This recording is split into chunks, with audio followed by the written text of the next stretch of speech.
Kasus Rafael Alun, seorang pegawai pajak yang dia memiliki harta sampai 56 miliar. Ini sangat-sangat menyakiti hati publik. Karena kenapa? Kita tahu bahwa Sri Mulyani beberapa tahun terakhir ini sering menaikkan pajak. Mulai dari pajak bumi bangunan, pajak kendaraan, terus kemudian pajak untuk cukai rokok. Tapi sayangnya, pajak-pajak yang kita bayarkan itu justru dijadikan pijakan bagi pejabat di Kemenku untuk memperkaya diri. Seperti Rafael Alun, kasus terbaru yaitu Eko, pejabat di Bea Cukai, Ketua Bea Cukai Yogyakarta. Bahkan dulu kalau kita tahu ada Gayus Tambunan yang harta kekayaannya melimpah. Dan bagaimana cara melawan mereka? Kemarin sempat viral pernyataan salah satu mantan ketua PBNU yang dia menyerukan agar kita tidak membayar pajak bila pajak diselewengkan.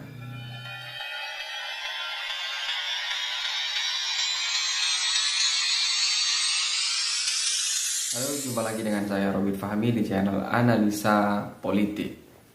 Teman-teman semuanya, mungkin teman-teman sudah tahu, ini sudah viral di media sosial, kemudian di berita mainstream, bahkan di TikTok, soal penganiayaan yang dilakukan oleh anak pejabat pajak, pejabat yang kerja di Dirjen Pajak, yaitu Rafael Alun.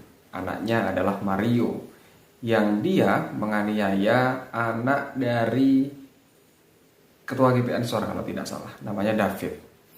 Lah, penganiayaan ini karena faktor mungkin cemburu dengan pacarnya, yaitu Agnes ini. Agnes ini mantan pacar dari David.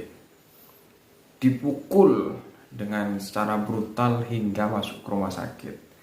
Nah, bermula dari kasus ini, terus kemudian Mario mendadak viral. Viral selain karena faktor dia melakukan penganiayaan, juga gaya hidupnya yang mewah. Naik moge, terus kemudian naik kendaraan mewah lah. Lah, setelah ditelusuri, ternyata orang tuanya kerja di Dirjen Pajak yang harta kekayaannya sampai 56 miliar.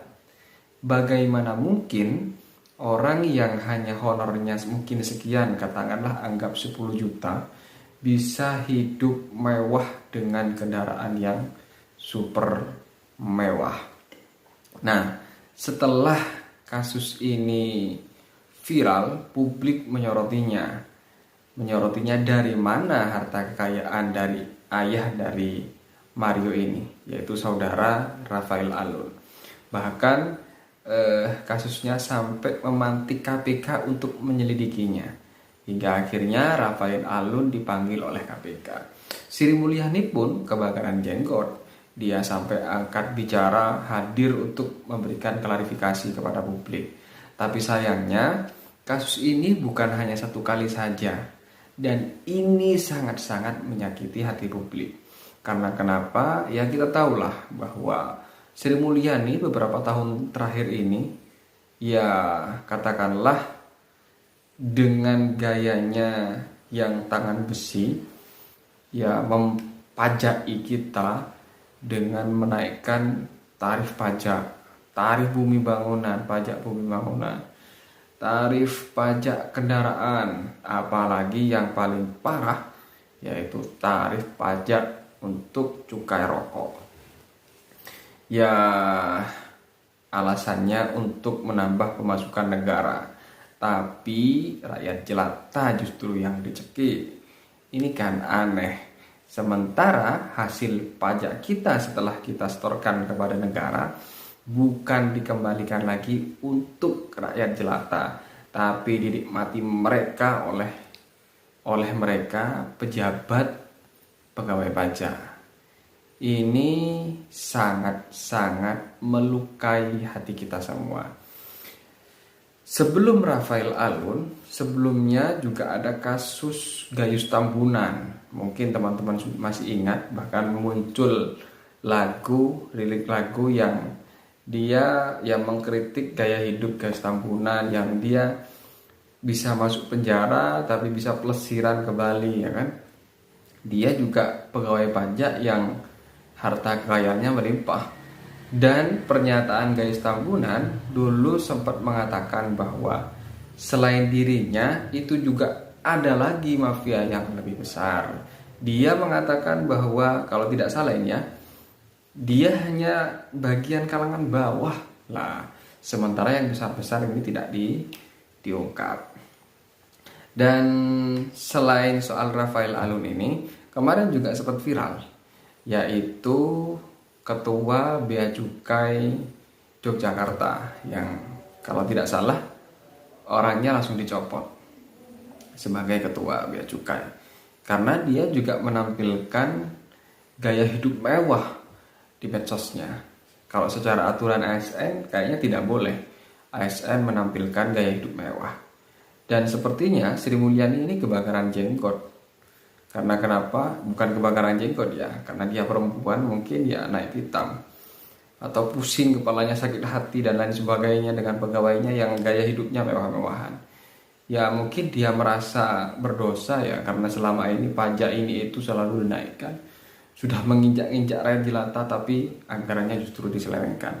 Saya dalam hal ini lebih sepakat dengan yang disampaikan oleh Said Akil Sirot, mantan ketua PBNU. Ki Said mengatakan bahwa kalau seandainya anggaran pajak ini diselewengkan, dia mau menyerukan agar warga NU tidak membayar pajak. Menurut saya ini adalah salah satu perlawanan paling progresif daripada kita harus selalu ditindas dan disakiti. Dan ini tidak ada penyelesaian sepertinya secara menyeluruh, yang kemudian dipublikasi kepada publik bahwa segini loh. Jadi diperiksa satu-satu harta kekayaan seluruh pejabat di Kemenkeu. Ini harta kekayaannya segini, dapat dari ini, dapat dari ini. Biar jelas, kalau sampai ada yang tidak sesuai, misalkan jangankan 100 juta, 50 juta atau 10 saja, copot sekalian, berhentikan. Lah ini agar kepercayaan publik kepada Kementerian Keuangan itu kembali lagi lah. Kalau seperti ini, siapa yang mau membayar pajak? Saya sepakat dengan apa yang disampaikan oleh Said Akil Sirot. Lebih baik kita tidak membayar pajak daripada pajak kita harus dikorupsi oleh mereka yang hidupnya sudah mewah, sementara kita kaum jelata yang untuk makan saja masih bingung, harus mencari hutangan di sana sini untuk membiayai hidup, justru ketika sudah bayar pajak uangnya diselewengkan. Ya sebetulnya bukan hanya dari Kementerian Keuangan yang menurut saya tidak etis lah untuk menampilkan gaya hidup mewah. Semua pejabat seharusnya dia ya hidup layaknya pelayan, karena mereka sebagai pejabat itu pelayan rakyat.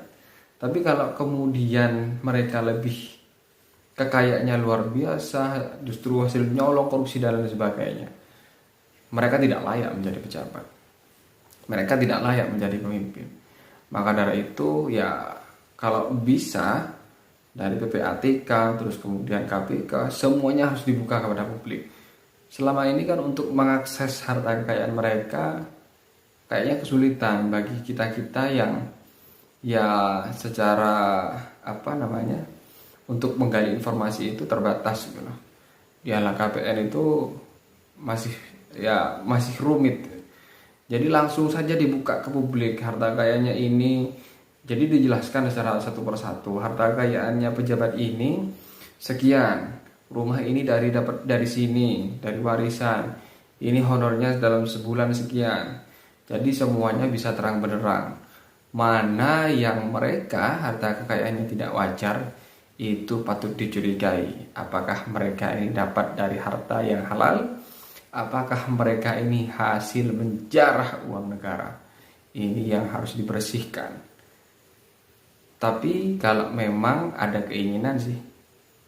Tapi kalau tidak ada keinginan ya sudah, cukup yang viral-viral saja diselesaikan. Biar tidak membebani pekerjaan KPK, kemudian PPATK, dan lain sebagainya. Bagaimana menurut teman-teman dengan pernyataan Ges Said Akil? Haruskah kita melawan negara dengan tidak membayar pajak apabila uang pajak kita diselewengkan? Silahkan berikan komentar kalian di kolom komentar. Terima kasih. Assalamualaikum warahmatullahi wabarakatuh.